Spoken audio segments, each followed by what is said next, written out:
and the phone rang at my mother's house.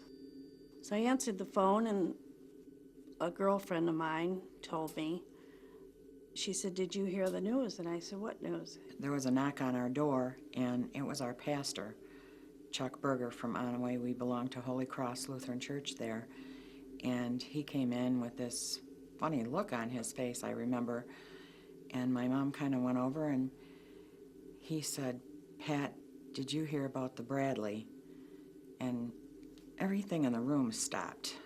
And she says, "Well, one of our boats went down." I said, "Oh my God, which one?" And she says, "Well, don't worry." She says, it's not our boat." She said, "It was the Bradley." I said, "My God, that's the boat my brother's on."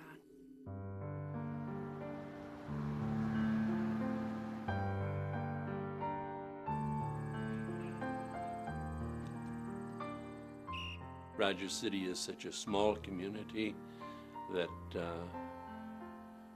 it touched everybody in every block. If it wasn't your husband that was on it, it might have been your brother.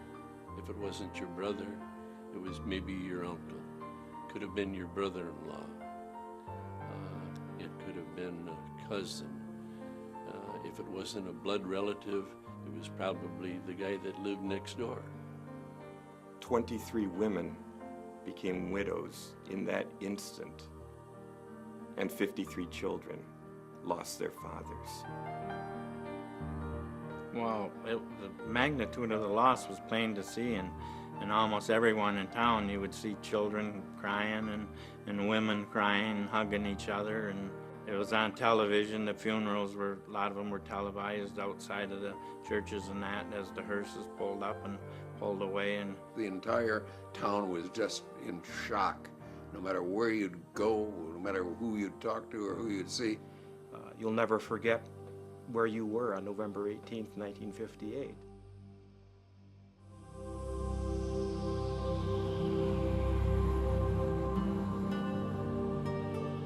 Nearly 50 years later now, many of the family members are still grieving. They deserve a memorial, and I think it's appropriate that we do something like this to remember the crew that was lost. To be involved in a project like this, it's hard to explain. It's a great honor.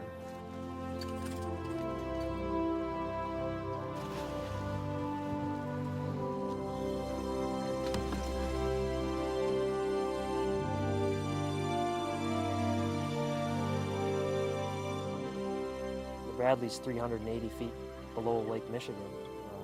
It's not something that you can just go drive to and visit. And so bringing back the bell, it's something they can touch and feel and see. It's sort of a connection to their lost family members. I can't imagine being able to do that kind of thing. Go down in such deep water and look over that ship that's been there for so long, not knowing exactly what they might find. I just think that's just incredible that they were able to do that kind of thing. It's just wonderful. So I think life is going to be much more calm in my heart